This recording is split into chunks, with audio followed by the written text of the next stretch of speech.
지난번 우리 추수감사 주일날 나누었던 본문과 같은 본문인데요. 오늘 이 말씀으로 함께 하나님의 뜻이란 주제로 은혜 나누길 원합니다. 지난주에는 5장 12절부터 15절까지 해서 이 관계약 개론이라는 제목으로 하나님께서 교회에 세우신 감독자들과 또 교회 안에 연약한 자들, 또 교회 성도들을 포함해서 모든 사람들 향해서 어떻게 관계를 맺어야 되는가에 대해서 말씀을 나누었습니다. 이 말씀이 성도들의 여러 관계 속에서 외적인 삶에 대한 말씀이었다라고 한다면 오늘 본문은 성도들의 내면에 집중하고 있습니다. 오늘 말씀은 아마 많은 분들에게 잘 알려진 말씀이고 또 특별히 오늘 본문의 서론에 해당되는 부분들은 제가 지난번 추수감사 주일날 미리 말씀드린 바가 있습니다. 그때 기억을 떠올려서 잠시 간략하게 요약을 하면요, 기뻐하라, 감사하라, 기도하라, 감사하라는 말 앞에 붙어 있는 말들, 항상 또 쉬지 말고 범사에라는 말은 이 명령을 부담스럽게 하는 것이 아니라 이 단어야말로 기독교가 기독교 되게, 그리스도인이 그리스도인답게 만드는 것이라고 말씀을 드렸습니다. 그래서 이 말씀을 들을 때에 이것이 어떻게 가능한가라고 질문할 것이 아니라 왜 하나님께서 이것을 우리에게 요구하시는가, 그렇게 물어보아야 된다라고 말씀을 드렸습니다. 그 이유가 오늘 본문 18절 하반절에 나와 있는데요, 제가 읽어드리겠습니다. 이것이 그리스도 예수 안에서 너희를 향하신 하나님의 뜻이니라. 이렇게 사는 것이 바로 하나님의 뜻이라는 것입니다. 그 말은 단지 그렇게 살라라고 하는 명령을 넘어서 하나님께서 당신의 백성들로 하여금 이러한 삶을 살아가도록 그렇게 만드시겠다라고 하는 하나님의 강력한 의지가 담겨 있는 것입니다. 이 하나님의 뜻에 대해서는 우리가 지난번 데살로니가전서 4장 3절에서 이런 말씀을 나누었습니다. 하나님의 뜻은 이것이니 너희의 거룩함이라, 곧 음란을 버리고. 이 말씀이 이 소극적인 측면에서 하나님의 뜻, 그러니까 피하고 버려야 될 것에 대한 말씀이었다면, 오늘 우리가 나눌 이 하나님의 뜻은 이 적극적인 측면에서 지속적으로 꾸준히 해야 될 것에 대한 말씀입니다. 그러면 마지막 명령인 범사에 감사라는 말씀은 지난주 추수감사 예배 때에 나누었으니 오늘은 그 앞에 있는 두 가지 명령을 중심으로 해서 살펴보기를 원합니다. 먼저 16절에 항상 기뻐하라입니다. 여러분, 이 명령을 들을 때에 제일 먼저 어떤 생각이 드십니까? 어떤 분들은 이 기쁨이라고 하는 단어를 이 즐거움, 재미, 웃음이라는 감정과 연결시켜서 이 항상 기뻐하는 명령은 참 불가능한 명령이라고 생각할 것입니다. 그런데 조금만 더 우리가 고민을 하고 생각해 보면 기쁨이라는 단어가 늘 즐겁고 웃음이 가득한 것만 의미하지 않는다는 것을 알 수 있습니다. 때로는 고생을 하고 심지어는 고통이 되어도 기쁠 때가 있습니다. 제가 지난번 설교 때도 나누었는데, 제가 고2 때까지 아무런 꿈이 없이 살다가 고3 올라가는 겨울 방학 때 처음으로 하나님께서 어떤 꿈을 주셨다, 비전을 주셨다라고 생각하고 그 비전을 붙잡고 공부하기 시작했을 때에 얼마나 신나고 기쁘게 고3을 보내는지 모릅니다. 물론 잠도 잘 못 자고 시험을 앞두고 정신적으로 불안하기도 했고 힘들기도 했지만 내가 하는 공부가 이 하나님의 나라와 연결되어 있다라는 것을 깨닫게 되자 그것이 얼마나 내게 주는 기쁨을 다른 것들로 빼앗길 수가 없었습니다. 교회를 개척하며 몸과 마음이 지치고 힘들 때도 있었지만 그것을 뚫고 나오는 기쁨을 부인할 수 없습니다. 또 저희 교회를 위해서 수고하고 섬기는 분들의 표정을 보면 물론 고단함도 있지만 그 속에 더 큰 기쁨이 묻어나는 것을 봅니다. 그렇죠, 여러분? 네, 이처럼 기쁨은 고생과 수고에도 의미 있는 일에 참여할 때에 누릴 수 있는 것입니다. 저희 이제 큰 아이와 이 둘째는 부산에서 출산했는데 부산에서는 제가 분만실 밖에 대기하고 있다가 이제 아이 울음소리, 응애 소리 들리면 이제 들어오라고 하면 들어가서 탯줄을 잘랐습니다. 그런데 저희 막내는 이제 거의 서울 곁에 분당에서 출산했는데 거기서는 아내가 분만할 때에 남편이 밖에 못 나가고 옆에 있게 하더라고요. 그래서 진통하는 모습을 지켜보는데 제가 얼마나 용을 썼는지 온몸에 힘이 다 빠질 정도였는데 아내는 얼마나 고통스러웠을지 감히 상상할 수 없었습니다. 그렇게 몇 시간 산통이 지나서 아이가 나오는 것을 보고 저도 모르게 그만 울음이 막 터져 나왔습니다. 그리고 좀 전까지 그렇게 고통스러워했던 아내가 이제 막 태어난 아이를 이 가슴에 품고 기뻐하는 모습을 보았습니다. 그것은 고통을 뚫고 나오는 이 생명이 주는 기쁨이었습니다. 이처럼 오늘 말씀에서 기쁨은 단지 지엽적인 감정만을 의미하는 것이 아닙니다. 오늘 말씀은 항상 기뻐하라는 명령으로 주어졌는데 감정은 명령으로 컨트롤되지 않습니다. 슬퍼하는 사람에게 아무리 기뻐해라라고 명령하고 명령해도 그 감정이 마음대로 움직이지 않습니다. 그러나 새로운 시야가 열리게 되면 감정을 뛰어넘어서 기뻐할 수 있습니다. 사도행전 5장 40절과 41절 말씀 우리 함께 읽겠습니다. 시작.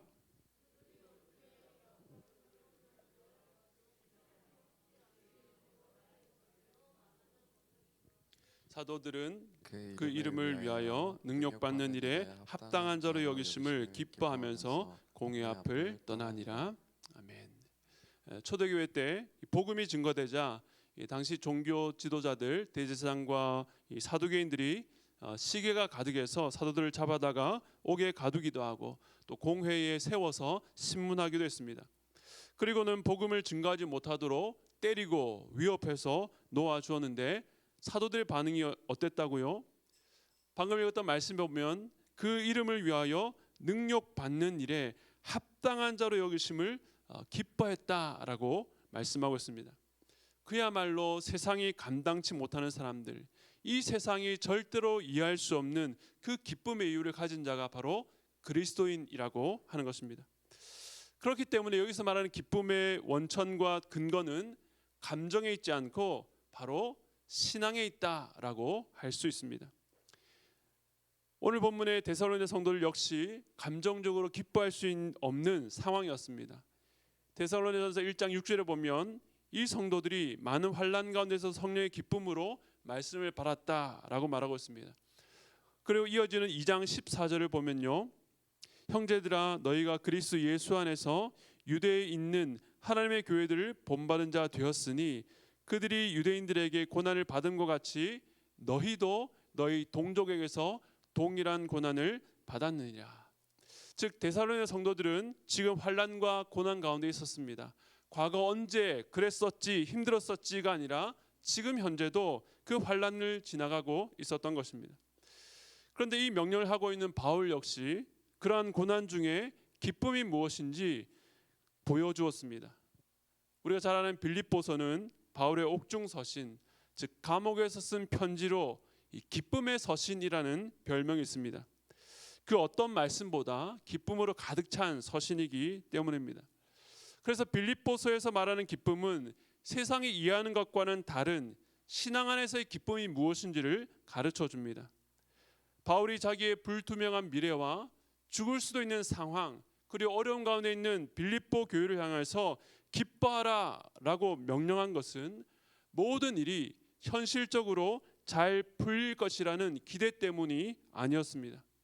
막연한 기대를 소망하면서 정신 승리하라는 의미가 아니었습니다. 바울의 눈앞에 펼쳐진 여러 암울한 현실들은 분명히 인간의 눈으로 볼 때는 실패 같고 가치 없어 보였습니다. 그러나 바울은 그 참혹한 현실까지도 포함해서 여전히 일하고 계시는 하나님을 보았습니다. 그 대표적인 말씀이 빌립보서 1장 12절 말씀입니다. 우리 함께 읽겠습니다. 시작. 형제들아 내가 당한 일이 도리어 복음 전파의 진전이 된 줄을 너희가 알기를 원하노라. 아멘. 바울이 방금 뭐라고 말했습니까? 바울이 감옥에 갇힌 일로 인해서 하나님의 일이, 복음 전도의 일이 후퇴되거나 실패하지 않고 도리어 진전이 되는 신비를 보게 되었고 그것을 빌립보 교인들도 알기를 원했습니다. 어떻게 이런 일이 가능합니까? 복음을 전해야 될 사도 바울이 옥에 갇히면 복음 사역에 당연히 방해가 되고 후퇴해야 되는데 그 일이 어떻게 진전을 가져올 수 있었을까요? 우리 빌립보서 1장 6절 말씀을 보겠습니다. 함께 읽겠습니다. 시작. 너희 안에서 착한 일을 시작하신 이가 그리스도 예수의 날까지 이루실 줄을 우리는 확신하노라. 아멘. 바울이 감옥 안에서도 기뻐할 수 있는 이유는 시작하신 이가 이루신다는 그 확신 때문이었습니다. 그것은 이 일이 사도 바울 한 개인에게 달려있지 않고 그를 들어서 사용하시는 하나님께 달려있기 때문에 가능한 일이었습니다. 하나님께 달려있기 때문에 신자가 처한 현실을 뛰어넘어 역사하는 것입니다.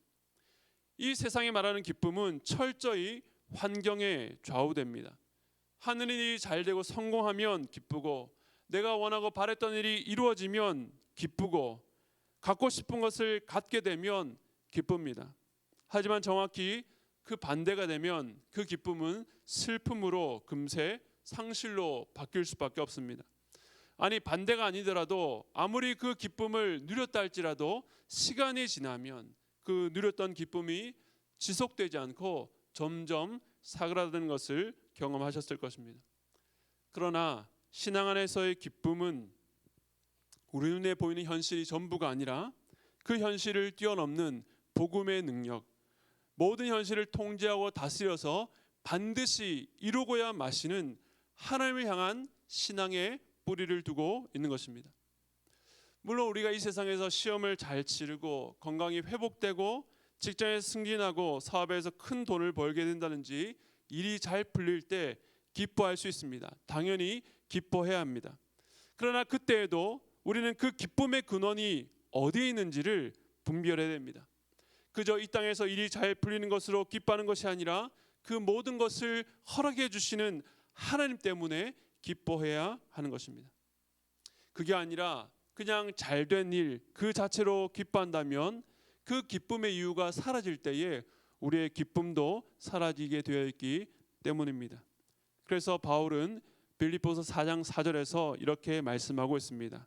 우리 함께 읽겠습니다. 시작. 주 안에서 항상 기뻐하라. 내가 다시 말하노니 기뻐하라. 우리 한 번 더 읽을까요? 시작. 주 안에서 항상 기뻐하라. 내가 다시 말하노니 기뻐하라. 아멘. 항상 기뻐하라는 것은 바로 주 안에서, 주님 안에서 기뻐하라는 것입니다. 그리스도를 주로 모신 자들이 자신의 기쁨의 근거를 현실과 주변 환경에 두는 것이 아니라 오직 주님께만 둔다는 의미입니다. 우리가 세상에서 고난과 어려움 가운데 있을 수 있으나 그럼에도 불구하고 항상 기뻐할 수 있는 이유는 우리가 주님 안에 있기 때문입니다.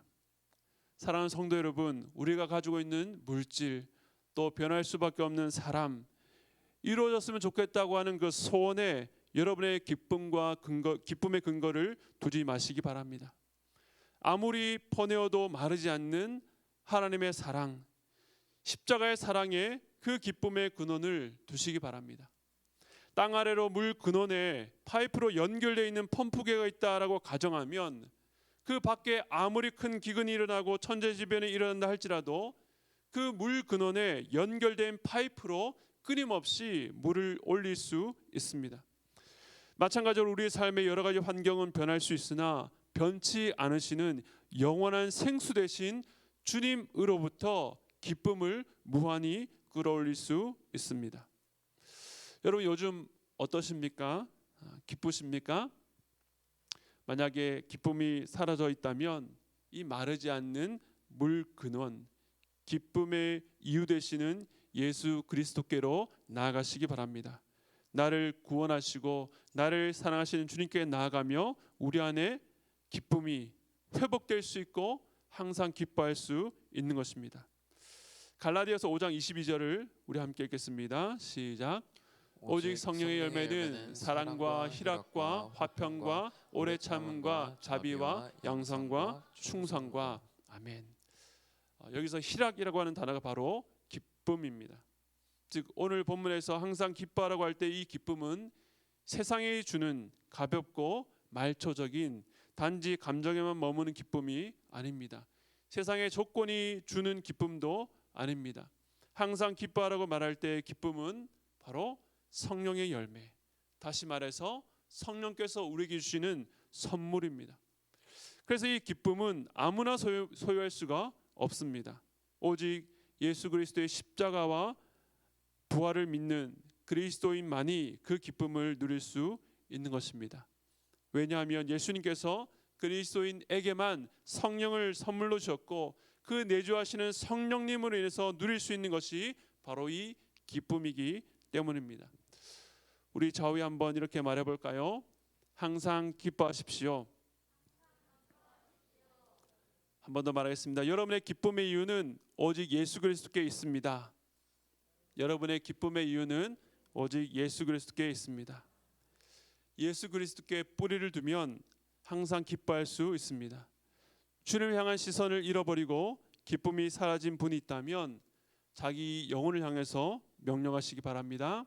항상 기뻐하라. 주 안에서 항상 기뻐하라. 너는 그리스도 안에 있다. 그러므로 항상 기뻐하라. 항상 기뻐하는 저와 여러분 되시기를 바랍니다. 두 번째로 17절 말씀입니다. 쉬지 말고 기도하라입니다. 이 말씀은 우리가 모든 일을 전폐하고 오직 기도에만 힘쓰라는 말씀이 아닙니다. 물론 우리의 인생 가운데에 모든 것을 내려놓고 기도에 목숨 걸어야 될 때가 오기도 합니다. 저도 제 인생에서 중요한 때에 작정하고 기도했던 적이 있습니다. 그러나 모든 그리스도인들은 각자의 삶의 영역에서 하나님의 특별한 목적 가운데에 부르심을 받았기 때문에 우리의 일상도 우리에게는 아주 중요한 신앙의 자리입니다. 바울은 성도들에게 데살로니가전서뿐만 아니라 여러 서신서에서 특별히 그리스도의 삶의 질서에 대해서, 규모 있는 삶에 대해서, 자기 손으로 일하는 것의 중요성을 강조합니다. 즉 신앙생활 하느라는 명목하에서 자기가 해야 될 의무와 책임을 저버린다든지 등한히 해서는 안 된다는 것입니다. 그렇기 때문에 여기서 말하는 기도라고 하는 것은 눈 감고 아래는 기도 행위만을 말하지 않습니다. 또한 이 말씀에서 쉬지 말고라는 말은 단순히 시간적 측면만을 말하는 것도 아닙니다. 기도란 피조물인 인간이 전능하신 하나님 앞에 나아가 그분과 대화하며 교제하는 것입니다. 연약한 인간이 하나님을 의지하며 의뢰하는 삶이 바로 기도인 것입니다. 그렇기 때문에 쉬지 않고 기도한다는 것은 삶의 모든 순간이 전능하신 하나님 앞에 서 있다는 것을 의미합니다. 모든 일상에서 하나님께 마음을 드리는 것, 주님께 가까이 나아가는 것, 바로 주님과 동행하는 삶입니다. 그래서 시편 기자는 하나님께 가까이함이 복이라고 고백했습니다. 즉 쉬지 말고 기도하라는 명령은 기도 시간을 끊임없이 가지라는 의미가 아니라 눈 감고 기도하는 시간이든 일상이든 그 모든 자리가 하나님 앞에 서 있다는 것을 늘 의식하며 살아가야 한다는 말입니다. 로렌스라는 분이 쓰신 로렌스 형제라는 분이 쓰신 하나님의 임재 연습이라는 책을 한 번쯤은 들어보셨을 것입니다. 그분은 뛰어난 신학자도 지대한 영향을 끼친 사람이 아닌 그냥 한 수도원의 수도사인데 그의 평생을 하나님의 기쁨이 되기 위해서 부단히 애를 썼습니다. 그분은 자신의 평생을 이 하나님과 동행하는 삶, 하나님의 임재 안에 거하는 삶, 즉 쉬지 않고 기도하는 삶을 살았습니다. 그 책에 이런 글이 있습니다. 기도 시간을 다른 시간들과 특별히 다르게 생각하는 것이야말로 중대한 과오이다. 다시 한번 읽어드리겠습니다. 기도 시간을 다른 시간들과 특별히 다르게 생각하는 것이야말로 중대한 과오이다. 우리가 따로 시간을 구분하여 하나님께 기도하는 것 너무나도 중요하고 영적으로 유익합니다. 그러나 기도할 때는 하나님의 임재의식을 느끼다가 그 기도가 끝나고 일상에서 마치 하나님이 없는 것처럼 말하고 행동하고 일하고 있다면 그것만큼 중대한 과오가 없다는 것입니다.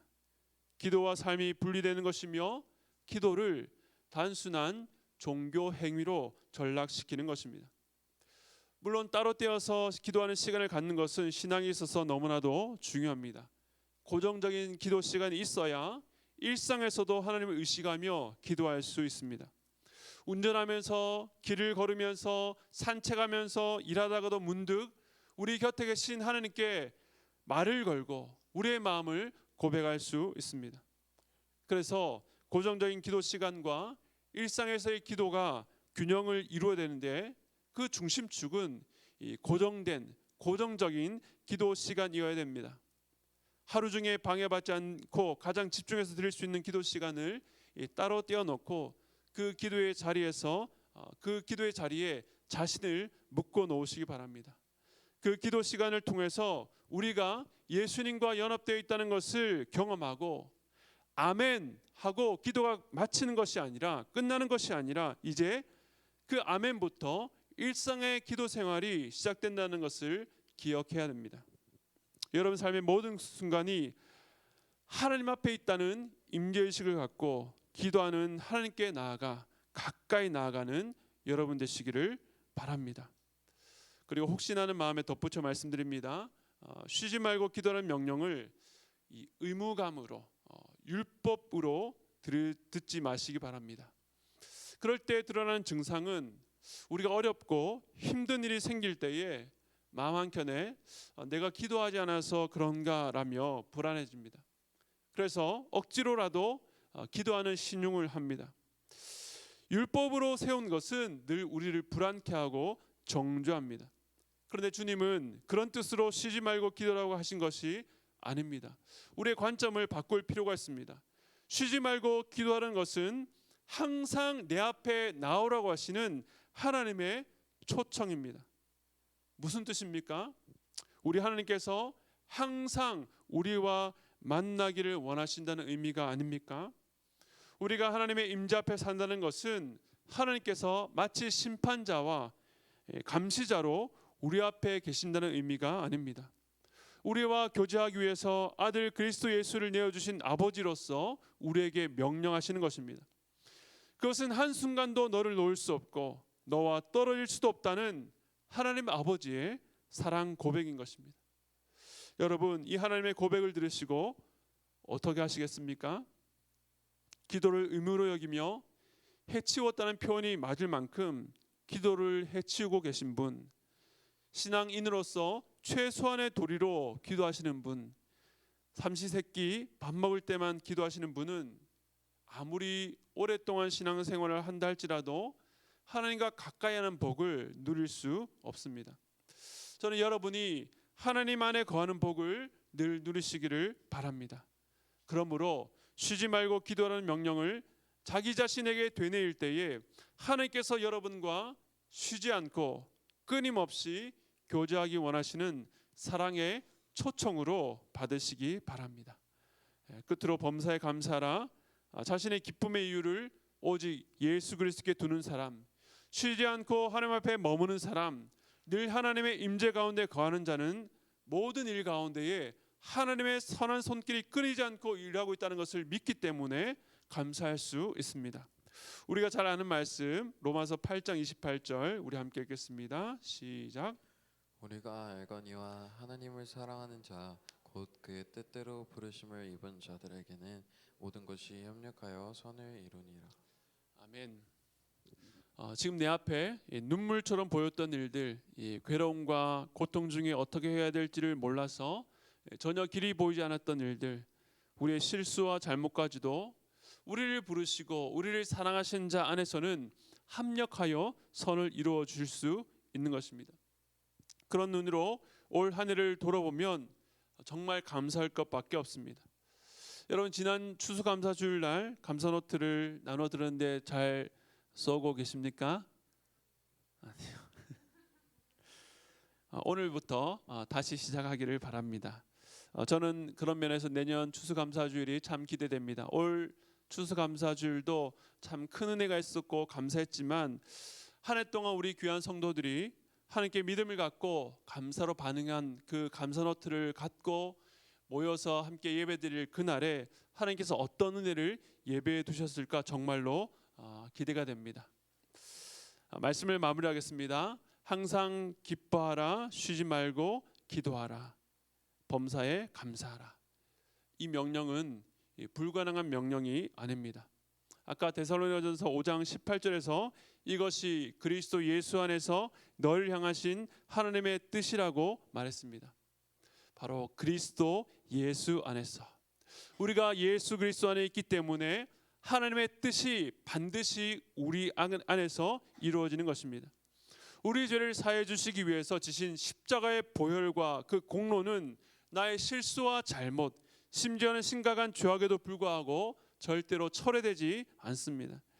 일정한 기간마다 한 번씩 심사를 해서 그 자격에 미달하면 탈락시키는 것이 아니라 변함이 없습니다. 죽음조차도 우리를 그 사랑에서 끊을 수 없습니다. 그러한 놀라운 예수 그리스도의 사랑 안에 있기 때문에 우리는 어떤 상황에서도 그분 안에서 기뻐할 수 있습니다. 우리가 예수 그리스도 안에 있기 때문에 언제 어느 때든 주님이라고 부르면 그 하나님과 연결되어서 그 하나님께 나아갈 수 있는 것입니다. 우리가 그리스도 안에 있기 때문에 지금 이해되지 않는 일 앞에서도 감사로 고백하며 선으로 바꾸어 주실 하나님을 늘 기대할 수가 있는 것입니다. 그리고 그리스도 예수 안에 있다는 말은 우리가 머리된 예수 그리스도와 연합되어 있다는 말일 뿐만 아니라 그리스도의 몸된 교회의 지체들과 연합되어 있다는 의미입니다. 그러므로 오늘 이 말씀이 그저 하나님과 나 개인 안에서만 일어나는 일이 아니라 우리가 속한 교회 공동체 안에서 우리 곁에 있는 지체들과 함께 세워져 가야 될 하나님의 뜻이라는 것입니다. 올해 우리를 하나님 1호산 교회에서 만나게 하셨는데 이 공동체에 뿌리내려 항상 기뻐하고 쉬지 말고 기도하며 범사에 감사라는 하나님 말씀이 나에게뿐만 아니라 우리 옆에 있는 지체들, 우리 모두에게 이루어지기를 간절히 소원합니다. 2022년이 10일도 채 남지 않는 오늘 우리는 이 말씀 앞에 섭니다. 우리의 삶이 다시 한번 그리스도 예수 안에 있음을 인식하며 조율하는 시간이 되기를 바랍니다. 그래서 우리를 향하신 하나님의 뜻이 남은 한 해에 그리고 새롭게 다가올 한 해에 풍성히 이루어지기를 소원하는 저와 여러분 되시기를 간절히 축복드립니다.